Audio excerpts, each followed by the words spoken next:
everybody. So I guess you have enough energy for this last talk of the day, since we had a lot of interesting talk from morning to afternoon. So I hope you still have some energy for this my talk. So we are here to talk about social networks, and in particular about the privacy of social network. So who is the big brother? Okay? Why we are talking of the privacy of social network? But it's pretty easy.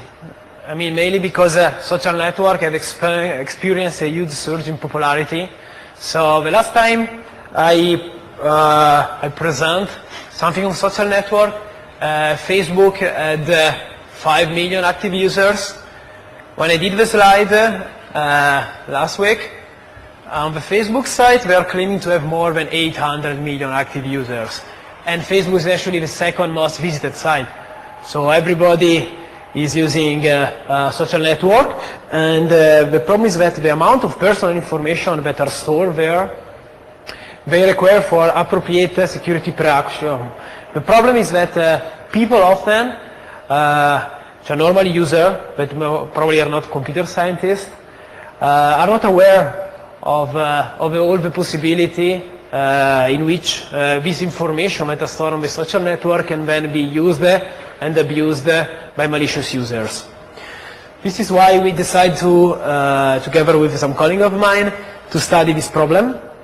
And here you have an overview of the different security attacks against social networks. So just briefly about myself. So actually I'm Italian. You can probably understand by my English. But I moved to South France, where I'm actually doing my PhD in a research lab. And we work on different topics ranging from malware analysis to web security, to botnet detection and so on.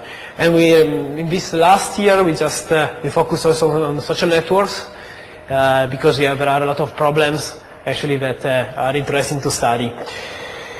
Okay, so the first part of the talk is about what I call automated querying attack. So this is the first attack we're going to analyze. And so there is a person there, an email, because this attacks is related to the fact that somebody can actually map your profile on a social network with your private email address. Okay, and usually the email address is considered private information, so you kindly understand where is the problem there. So let's start from what is called the finding friend functionality. So different networks, such as Facebook, MySpace, and LinkedIn, offer a possibility to look up for an email address, in the sense that the email address is used as a key to see if one of your friends is registered on these networks. Okay, so this is a very useful information, because when you join a network, usually you don't have friends. So what you want to do, you want to know if some of your colleagues, for example, is on the network. So what you can do, you can use, for example, LinkedIn, the functionality that allows to look up people by specifying their email address. So actually there are two possibilities. The first one, you can see there on the left, is actually to provide to the network your email account and your password. And what the network will do, the network will log to your account and will retrieve your contact list.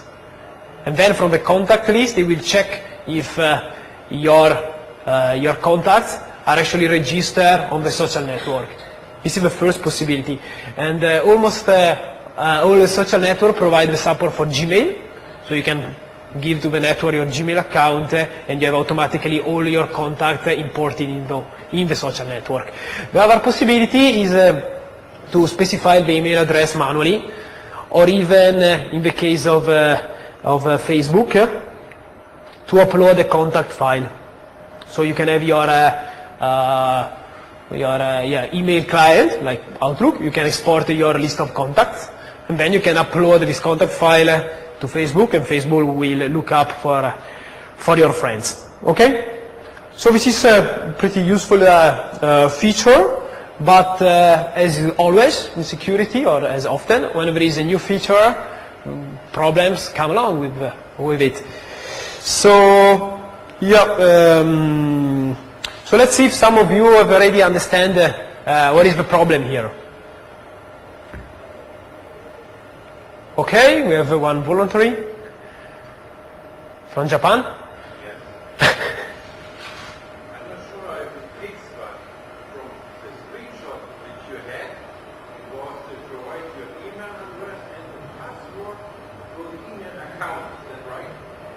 Yeah, that can be a problem, but it's not the point. I mean, in that case, yeah, you should trust the network. I mean, you just provide your credential to the network and you say, okay, network, retrieve information for me, because I'm lazy and I don't want to export the contact files of my friends.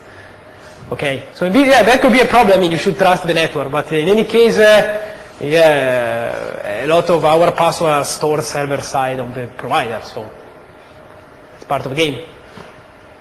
Okay, another possibility. Yeah, you have a microphone. You publish another person's private email addresses without them knowing it, basically. Sorry, I don't understand you. You publish other person's email address without them knowing it to some sites, basically. Yeah, exactly. This is one. Yeah, this is one point actually, that you can map a list of email address to their profiles. So basically, suppose that you have a list of emails and you want to know to whom these emails they belong to, so you can easily query the social network and ask the social network to give you all the profiles. This is one problem. The second problem is that spammers can easily validate their email address. Okay? So suppose I have 1 million emails address, okay, that I collect, okay, somehow, or I generate. Suppose I generate them randomly. Okay, I don't want to spam all of them, probably because most of them, since I generated randomly, are not valid. So what I can do, I can use the social network to validate this address. Or even, I can do target attacks. So suppose I have a list of emails address, I want only to look up for those that are Italians, because I want to spam an Italian product. Okay? Or I want to write my mail in Italian, okay? I want to spam something in Italian. So I can easily look up for information and target only certain type of person. So these are actually the problem there. And another interesting thing is that on different networks, you have a possibility for querying thousands of email addresses easily in a couple of seconds. Like Facebook allow, for example, to query up to 10,000 email address in a single post. So you can actually validate a million of email address easily in a day with a single machine. So this allow, for example, to spammer to just reduce the number of possible valid email address. Another interesting thing, what you can do, actually this is another experiment we did. So what you can start from some address, you can look up this address and find some profiles that match this address, and then Facebook give you the list of friends of these people. So starting from the list of friends, you can actually fuzz the email address. So suppose your friend is called foobar, you can start fuzzing and say, okay, maybe his address, maybe there is something that is called foo.bar@gmail.com. or foo.bar@gmail.com, or fbar@gmail.com. So you can collect the friends of the friends, create an email, a list of possible email address, you query the social network again, you retrieve the email address that are valid, you get the list of the friends, and then you continue and you iterate. So possibly you can continue doing like that and extract a lot of information. So that's an example. What we did, we analyzed different networks that support this finding friend functionality, and among this network you have internet sites that are used for business, like LinkedIn and Xing, sites that are used for meetings or for relation, like Badoo and MySpace, or Friendster, and then you have a famous site like Facebook. And as you can see, this is the amount of data I was able to extract starting from 10,000 million address in a single day. Okay, so we have, as you can see, 55K of valid profile that I was able to dump on Badu, up to more than 500,000 on Facebook. And of course this is anonymized, but each line of this file is made of email address, ID, okay, that is the ID of the profile in the network, nickname, and real name. Okay, so, I mean, from the privacy point of view, this is already a problem. The second step was to correlate them. So what's the idea there? The idea is, so let's come back here. You see, I have different networks. So suppose you are registered on 2 different networks. For example, I don't know, you are registered, suppose, on Facebook, on LinkedIn, using the same email address. That's bingo. What I can do, I can actually correlate these 2 profiles' identities using your email address. So the email address becomes the key for correlate 2 profiles. And this is actually the idea. So what we can do, we can correlate the profile among the different vulnerable networks, and we can then build an enriched identity, so an identity over the different networks. Okay, what's the problem there for this question? What's the problem with matching and correlating profiles with the same email address on different networks? Let's see if some security aware user come up with a possible impact. Okay? So I'll talk loud.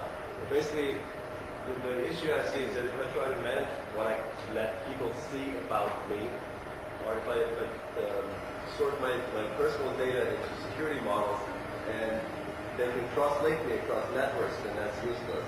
So if I put something in one network that I consider more secure, but I can still be found from a network that's insecure, I'm still screwed. Bingo! Yeah, exactly. That's the idea. So suppose you are registered on LinkedIn with your personal information, and then at the same time you go on a network that you use to meet, I don't know, people around, and you register with your nickname, and maybe you even use information that are somehow wrong or fake. So you can, I mean, usually you can say, okay, nobody will understand who I am because I register with a nickname. Oh no, this is actually the case of MySpace often, or a Badu site that is, of Badu, for example, that is used for meeting people, for find new girl, new man, new friends, relation. The idea there, you can match and you can actually discover who the people are.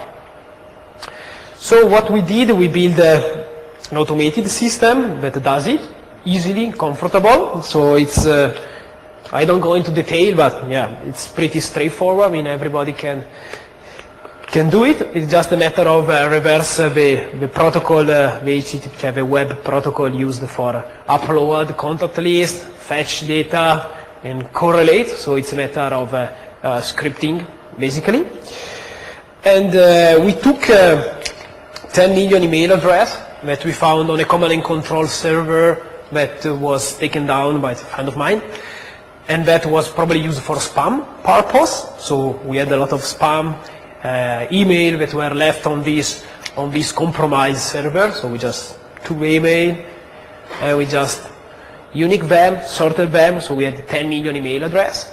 And what we did, we look up this 10 million email address over these 8 different social networks. So there are actually 2 methods, as I was telling you before. So either you upload directly your contact list, so your list of email, or the other possibility is you upload your list to Gmail, and then you say to the network to look up your contact list from Gmail. It's basically the same. One is more fast. So one is faster because you directly upload your contact list to the network, like in Facebook. The other one is a bit slower. So depending on the network, you can see that we were able to identify up to, in Facebook, 10 million email address in a day. And there are networks that are a bit slower, like MySpace, where you can only do 500,000 email in a day. This is, of course, starting from a single account and a single machine, single IP. So you can even iterate and go faster. And so the first phase here was to look up this email address, find the profiles with whom was registered this email address, and extract the information from these profiles. Okay, some of the information we extract concern, for example, the age of these people, their sex, their language, their job, their education, their current relation status, if they're looking for new people, for new, in a sense, for doing some friendship relation, and the sexual preference. So, for example, we have, I don't know, a man that is from Seattle and is single, and he's English and is a job instructor, okay, and he say that he has a reasonable income. Or we have a girl, 23 years old, female, from Paris. She's open to new relations, so she's looking for somebody, and she's lesbian. And she also speaks English, okay? And she's a smoker. Or we have a guy that is 25, this is a gay, and he's a disegnator grafico. So, you know, these are just 3 simple examples. So let's imagine that we have more than 1 million of this, okay? So what about if I grab in the list of LinkedIn accounts profile for the project manager at Microsoft? What about if I iterate instead over the security engineer and I pipe them in a way that I grab for their email address and then I look up this email address in MySpace and in Badu, you know? So I can find all the tons of profiles, okay, that maybe belong to anonymous person that have registered with a nickname, but that at the same time are maybe project manager in Microsoft or are a security engineer somewhere. So this is what we did automatically. So we have, as you can see, out of more than 800 profiles, there are, most of them are registered just on a network, while there are users that register on 2, 3, 4, 5, 6, and 7 networks at the same time. So there are 11 users that have registered on 7 of our 8 networks at the same time. So they are really addicted probably to social networking sites, because I don't know how many of us are registered to 8 networks or 7 networks, but even with the same email address, so that's scary. So just let's consider, for example, the sex. This is interesting. The sex. If we correlate our profiles and then we build these identities across different profiles, we can check how many of them actually pretend to be men on a network and female on another one. And look, 12% of them actually pretended to be man and female at the same time. Right? Then we have, of course, that 1 out of 3 lie on the age. So pretend maybe to be, maybe he's, I don't know, he's like 50 years old, officially on LinkedIn, but then he's maybe 35, 40 on other networks. You know? And the same is with the name, you know. A lot of 72% actually use different names across profiles. Even thought many of them actually change. 20% of them, 70% change the name on 4 different profiles at the same time, because they don't want that we can match them, we can find them. And this is actually the work of, for example, human resources. So when you do interviews with companies, they want to find out the most of you. So what if I would sell this software to human resources? Because now human resources will just look up on LinkedIn, no? Everybody in LinkedIn pretends to be the best, with the best career. But what about a tool that automatically correlates this profile with, I don't know, with Balduzzi, Facebook, where actually you have, I don't know, photo of you compromising, doing something. So for example, we have a project manager of my team is claiming to be much younger, of 10 years on a dating site. A professor of a US university is registered with a completely mismatched profile on dating network, and my married manager that is 51 is looking for a new woman. So of course there are some countermeasures for that, and one is to not provide directly a direct map between email and user. So for example, you can look up for email address, but the social network won't tell you which of email address you look up belong to whom. So you have 10 email address, you look up for them and say, okay, there are 10 users on my network, but I don't tell you which email to belong to whom. Of course, the problem is still there because you can look up each email address singular, one per one, but it's much slower.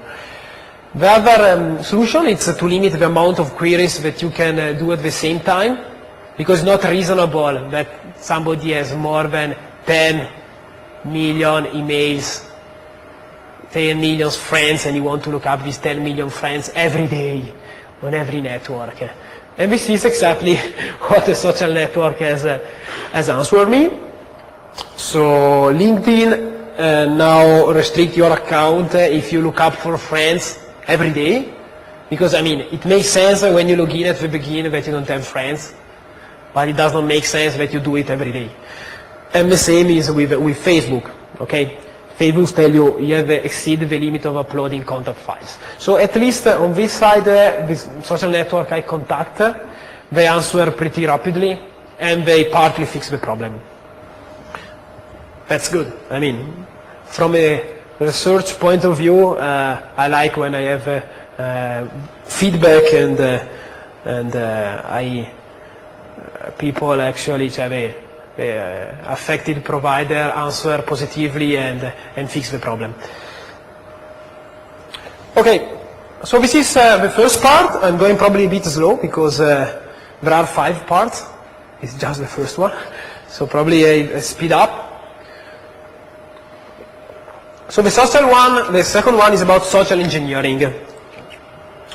Okay, social engineering is the art of manipulating people into performing action or divulging confidential information rather than by breaking in or using technical cracking techniques. This is from Wikipedia. Okay, here we talk of reverse social engineering attacks. Why reverse? Because the classic social engineering attacks, in a classic social engineering attack, the attacker contact directly his victims. For example, Kevin Mitnick picked telephones, called directly the victim and talked to him. Okay? Instead, in a reverse social engineering attack, the attacker feeds his victim with a pretext and then wait that is the victim to make the initial approach. Okay? Why we want to do this? Because it's less suspicious. He can bypass current behavioral and filter-based detection.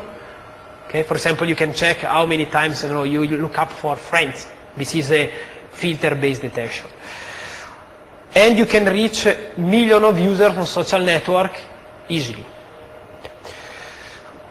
Okay, so why we have this idea of doing reverse social engineering attacks? The problem came from the fact that in the experiment we did before, I was using a fake Facebook account. Okay. And after I finished the experiment, one day I log in and I saw this account had 26,000 friend requests. I say, wow, how come? No, I have my personal account, but I never expected 26,000 friend requests. So many that if I try to send a friend request to this account, I had, sorry, this user already too many friend requests. You have to process them. Okay, so we process them easily.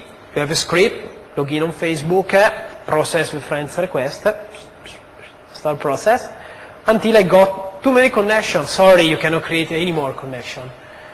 How come? Yeah, because I got 5,000 friends. That's the maximum. So let's imagine I have this fake account I use for look up email address in our experiment. I had a lot of friends requests. I process them. This is like a pipeline.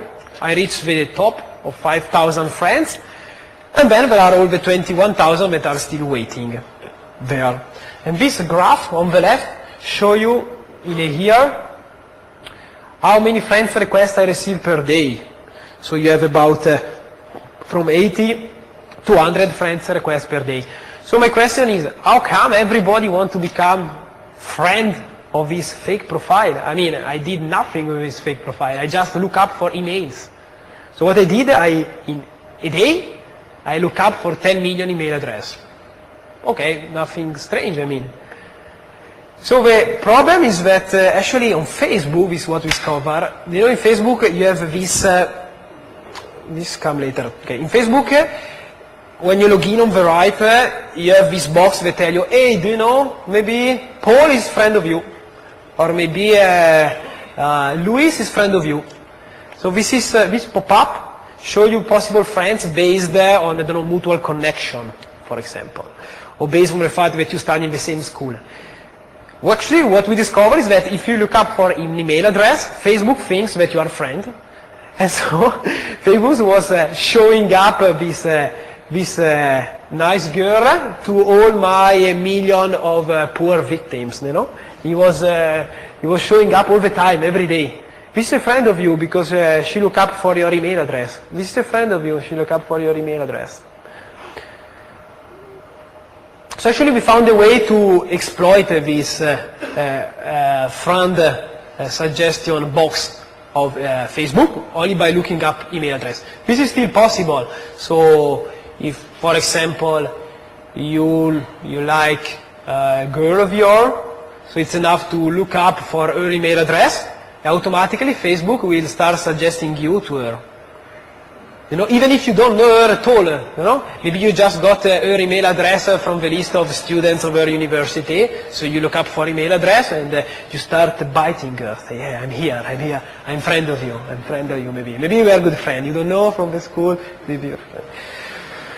So what about this account? This account received thousands of messages saying, hey, I'm Harry, I just log in and read that you are in an open relationship.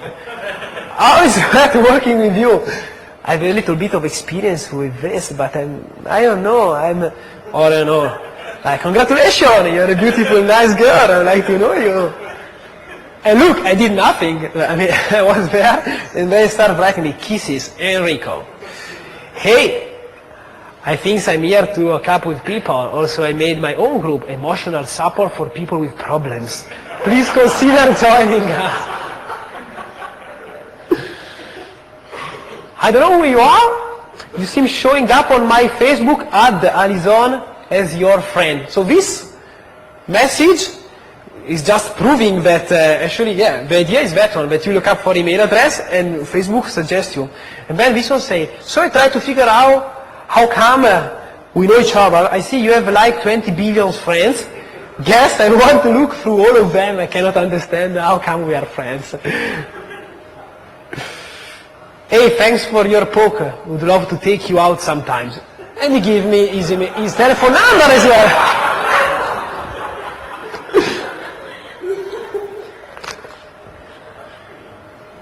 Okay, so this is what we call recommendation-based attack. So this box here, where you have, actually it's not this one, but show up with your friends, is called the recommendation box.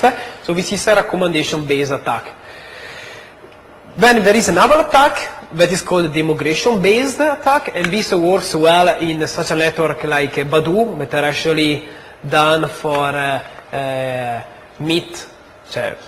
to make people meet in real life. So the demogration-based attack, you just create a profile.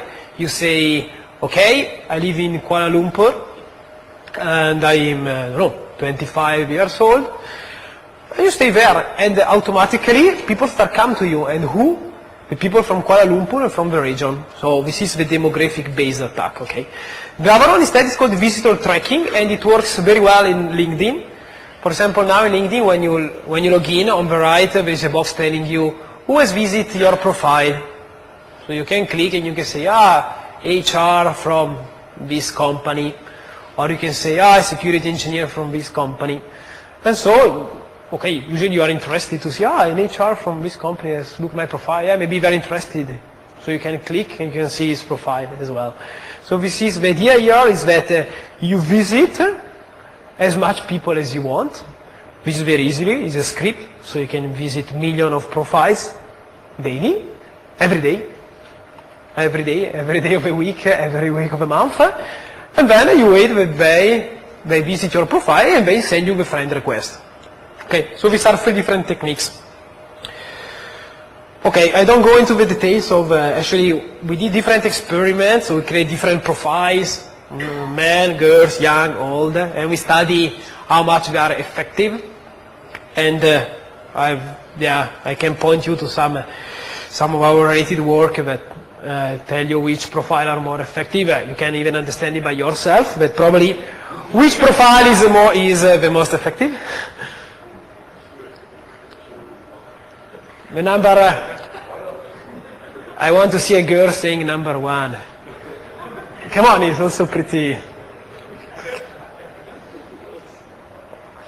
Okay, so the idea here is that basically if you want to attract, young people, you have to create a profile of a young person. Instead, if you want to attract people that are maybe old and they are, old, or they are from the US, you have to create a profile in the US that is old as well. So people try to contact people that are of the same age and usually in the same location. So I have different graphics that I skip because we have a lot of things to say. So what we learn is that the pretext is really important, critical for this reverse social engineering attack, where you send this pretext that actually break the ice. And Facebook is the network that provides the strongest pretext system, and is also pretty easily to exploit. There are for this different countermeasures. So the social network provider should probably verify that you have some connection before suggesting you as friend. So for me, it's not enough to look up for an email address and claim that you are friends. So we should maybe check that you have a certain degrees of friends in common. And then there are other solutions, for example, to adapt behavioral techniques to this reverse social engineering, or to use CAPTCHA for incoming friend requests. So you cannot accept this friend's request automatically. Good. So we go now into chapter 3, and chapter 3 is another technique that has been proposed by some colleagues of mine, and the idea was to clone existing profiles. Okay, so there are profiles that are very famous, that belongs to famous person, and it's enough that you clone one of this, and everybody want to become your friends probably. And in Facebook, you can easily clone a profile and use the same name. So if I look up, for example, for my name on Facebook, there are different people with my name. So I can easily clone an existing profile of a famous actor and stay there and wait that people become my friend. So this is called a cloning attack. And so yes, the idea is to clone the information of a victim, okay? And either you stay there and you wait the people become friend of you, or you can even contact them directly and you send them friend request. And most of the victims, they are pretty stupid, because even if they have already this friend in their friends list, they don't know, because maybe they have 300 friends, so they still accept my friend request, even if they have already the friend and they are in their network.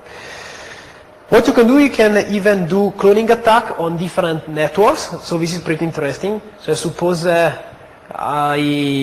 want to clone somebody called John. So I go on Facebook, I go on John profile, I retrieve a list of friends. Then what I can do, I can go on another network like MySpace or LinkedIn, whatever you want. I can create a profile called John. And then I start sending the friend, I check if the list of his list of friends is present also on LinkedIn, and then I start friend request to them. And then I create the same profile, fake profile with the same group of friends. And then I can start sending them spam or what I want. Then there are what's called the pseudo-cloning attack.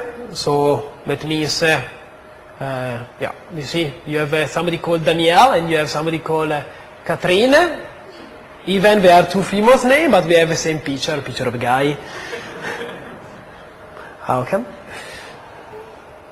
So now Facebook has a solution for that. Solution. If you find out that there is a profile similar to yours, so you're surfing, you say, oh wow, this is myself. How come? So actually you can send an inquiry to Facebook saying, hey, this profile is pretending to be someone else. Actually, he's pretending to be either somebody I know, or he's pretending to be a celebrity, or he's pretending to be me.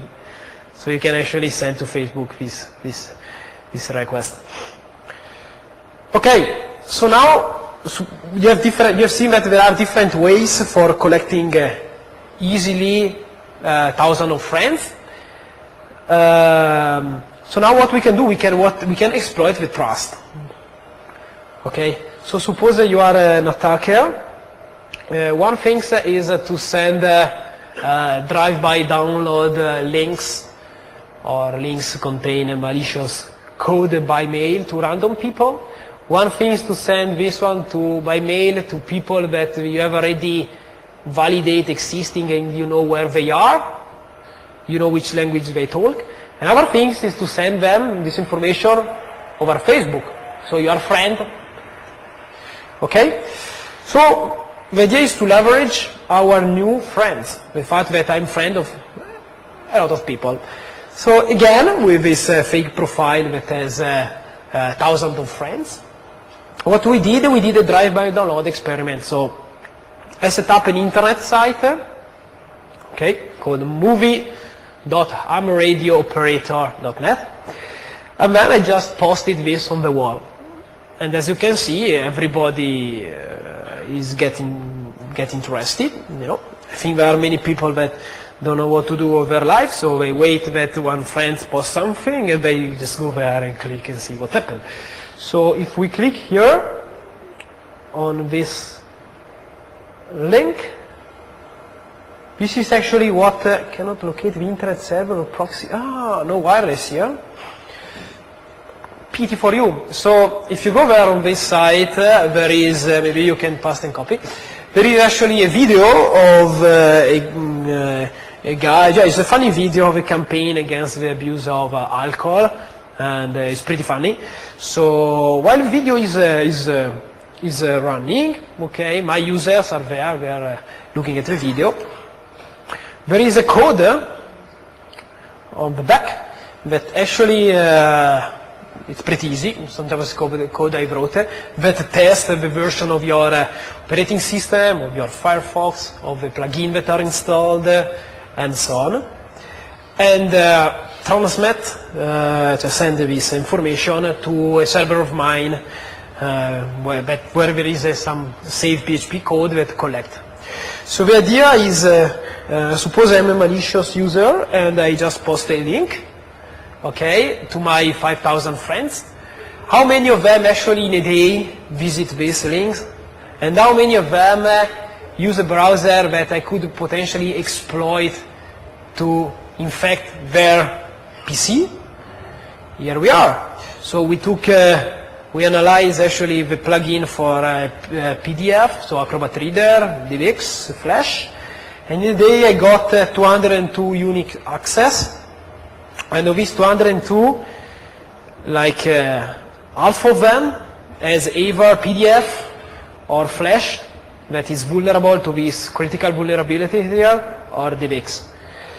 So this vulnerability are remote code execution, so all of them actually allow the execution of code on the user, on the PC of the victim. So in this case, this means that more than 100 of them would have been exploited by a code of mine. So this is the idea. You see, the idea is that now attackers are really targeting social networks. So it's pretty easy to collect, to create fake profile or to leverage the system of a network to create friendship, and then you use this trust model to infect easily their victim, their computer. This is how botnet often propagate. And so how do you spread an infection? Okay.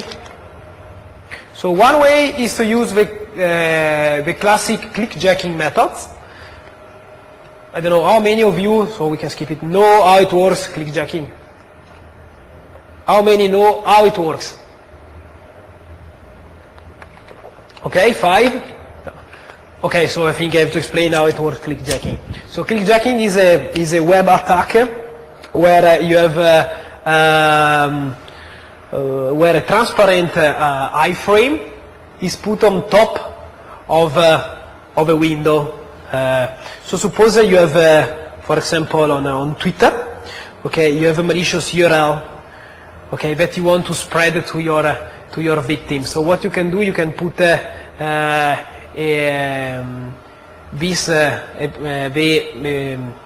Twitter button that share where it's written, for example, share on your friends. You put it on a hidden transparent, and then at the same time you put a window with some content of it, and that using some social engineering techniques force you to click somewhere on the window. When you click, actually, instead of clicking where you actually supposed to click, you click, for example, on the button of Twitter that allow to post this information on your wall. So it's a technique finally used to push the user on clicking somewhere where he's not supposed to click. And now clickjacking has been redesigned with a new name called likejacking. So in Facebook you have this button that say, okay, I like as well this content. Suppose a friend of you has a nice video. He posts a video on his wall. Okay, you log in on Facebook, you see the friend of you with a video, and you say, wow, cool, I like as well this video. So you click on the like button. When you click on the like button, you will have this video posted on your wall as well. Then what happens? Happens that a friend of you look at the video, is a friend of you, say, oh wow, yeah, this is a cool video. I like it. So you click like and get post. So the idea is that now worms are using clickjacking techniques to force their victim into clicking this like button. In this way, the worm can propagate over Facebook easily among millions of victims. Nowadays there are, for example, video that are propagating and are using this technique. And so what this worm do, they propagate using this likejacking attack, and at the same time they probably embed some drive-by download JavaScript, similar to that one I showed you before. So they exploit the browser of a different victim, and in this way they propagate, for example, a bot. Okay, so this is a vector often used to propagate a bot and to create this big botnet of millions of users of PC. So one famous example is, for example, Kubeface. So Kubeface is a recent botnet that have been discovered leveraging social networks to propagate. It's pretty interesting because the method is using to propagate. So basically it works like that. You got infected somehow by Kubeface. What Kubeface does, he actually recovers some credential, your credential, your Facebook credential from your computer, and it uses this credential to log in as you, and then it posts on your wall a link to a malicious site. For example, like this. A link say, dad works on his daughter, embarrassing. or lol, this girl get owned after a police officer read or status message. This is how it starts to propagate the worm. Then what happens that the users click on this. When the user click on this, they get redirected to a page, and this page automatically exploits the browser and so compromise the PC. So this is one way to propagate. The second way to propagate is with kube face. I mean, when the PC is infected by kube face, he add to the Windows XP login a system for resolving CAPTCHA. In this way, use their victim to solve CAPTCHA, and the CAPTCHA that are solved are used for creating a new Facebook account. Because now, when you create a Facebook account, you need to resolve the CAPTCHA. So the question is, how can a malware resolve the CAPTCHA automatically? Easily. You can hijack the window of the victim with the CAPTCHA, and the victim will solve for you the problem. So this is an example of new malware that spread over social network with these new techniques. There are thousands of this, and this is why we're here to discuss all this problem. Okay, so we have 30 minutes left. I can show you what some colleagues of mine are doing in where we are working. So we developed this system called SafeBook, and this is actually a social network that tries to overcome some of the problem of existing network. So, for example, there is cloning attack where you can clone the identities of the people, cloning the identity of famous authors, for example. Using SafeBook is not possible because we have a system based on signing, based on where the identity are signed by certification authority. This proves that actually the people that are registered are really people that are actually real people, are not fake profiles. Okay, so let's start to analyze this. If you're not tired, just 5 minutes, then I give it to question. So one idea is that to use this trusted identification service to prevent possible cloning attack or possible fake profiles. This is one idea. The second idea is to use a peer-to-peer network where the different users, so everybody using SafeBook, is actually part of this peer-to-peer network, and the idea is that the data, instead of being centralized to the provider, so if you think now all your data are owned by Facebook. Facebook can sell your data to company that does publicity, so your data are there and they can use it for publicity purpose, advertisement, so your data belongs to Facebook. And I think there is a research that say that, I don't remember if, I think the price range in average to $100 per month per user. So your data your data costs are sold by Facebook to companies for about $100 a month. So the idea is, okay, we have this SafeBook, the data are not centralized to the provider, but are stored in the peer. So I have friends. The idea is that my friends will hold my data. Okay?